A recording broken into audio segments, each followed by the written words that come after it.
I dedicate my words to the heroes of Gaza, the mothers and fathers and children, the teachers and doctors and nurses who are proving every day and every hour that no fortified wall can imprison the free spirit of men, women, and children, and no form of violence can subdue life.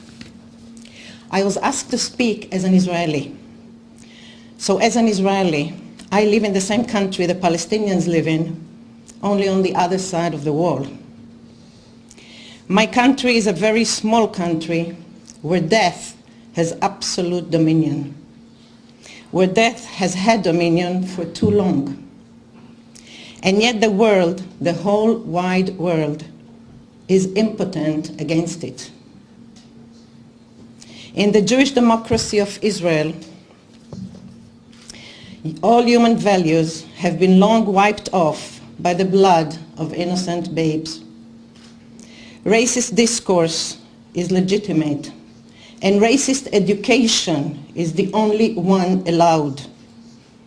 Israeli children are raised on slogans such as "Love thy neighbor," while being trained to kill their neighbors and their neighbors' children, demolish their houses, torture their elders, and deprive their ill and their dying from medical help and care.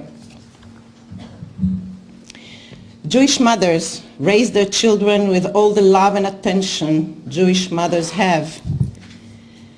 And yet they rejoice when their children turn into murderers and are proud when their children turn into corpses in uniform. The Jewish democracy of Israel In the Jewish democracy of Israel, 324 children, most of them kidnapped from their beds in the middle of the night by fully armed soldiers, are held in the inhumane conditions of the Israeli prisons. In the Jewish democracy, no one is ever punished for killing a Palestinian child. Israeli governments trade in human life and in human blood in a market where non-Jewish blood and bones are worth much less than Jewish ones. Israeli candidates who wish to be elected to the office of Prime Minister have to outscore their rivals in the killing of Palestinians and make grand promises to kill more and more and more. In the Israeli democracy, 20% of the population, of the citizens, are labeled in school books a demographic problem, a demographic threat, and a demographic nightmare. Their language and culture, their rights and wishes are practically erased from the face of the earth, both physically and symbolically. Israeli attitude towards its Palestinian non-citizens has found its most horrifying expression in the ongoing pogrom that is still being carried out by the thugs of the occupation army against the residents of the Gaza Strip. This is known to everyone, and yet the world is powerless against it. The people of Gaza are still locked up in this immense prison, hungry, unemployed, ill and poor, with no means to escape or to better their lives in any way. As an Israeli, it is very painful to me to realize that the word Israel has become the synonym to oppression, tyranny, ruthless apartheid, and racism. Just like it is very painful to me to see in rallies all over Europe the Star of David equated with the swastika. Excuse me.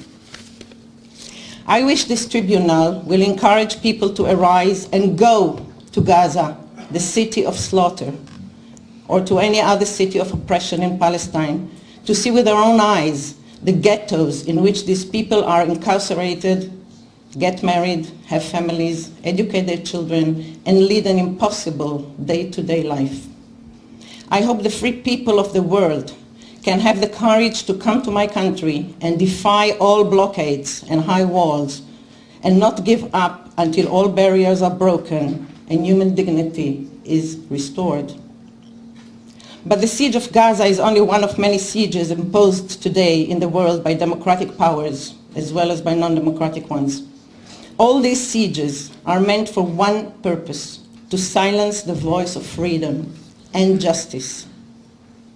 My co-laureate of the Sakharov Prize, Professor Izzat Ghazawi, a man of peace in spite of the inhuman blows he suffered, who died of humiliation less than 2 years after receiving his prestigious award, wrote to me just before his heart surrendered that he believed Israeli soldiers who came to his house every night to break furniture and frighten the children wanted in fact to silence his voice.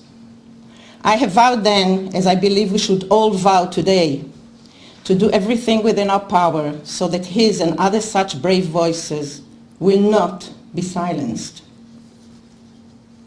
When Jewish poet Bialik wrote after the pogrom against the Jews in Kishinev about 105 years ago, "Satan has not yet created vengeance for the blood of a small child," it did not occur to him that the child might be a Palestinian child from the Holy Land and his slaughterers, Jewish soldiers. He could not imagine that a Jewish state would immerse all of us in the blood of little girls and boys up to our necks. Today, when the most enlightened civilizations support and commit the most heinous crimes out of greed, megalomania, and pure racism, Bialik's cry from 100 years ago resonates once again. And my heart is dead, no longer is there prayer on my lips. All strength is gone, and hope is no more. Until when? How much longer? Until when? Thank you.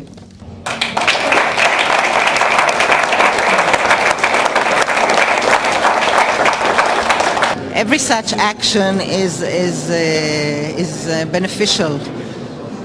If, I don't know, 100 people or 1,000 people will become engaged and will become involved and will become conscientious, that's enough. And you never know what will be, you know. When my father spoke about Palestinian state in the 70s, he was treated as traitor, and today everybody speaks of a Palestinian state. So maybe, you know, you put the seed and you never know what will grow. But of course, it's a good thing. It's a good thing that people come together and fight for justice. For the time being, the Israeli state doesn't care about anything, and surely not for the public opinion of Europeans. But maybe in the future, you never know. You never know.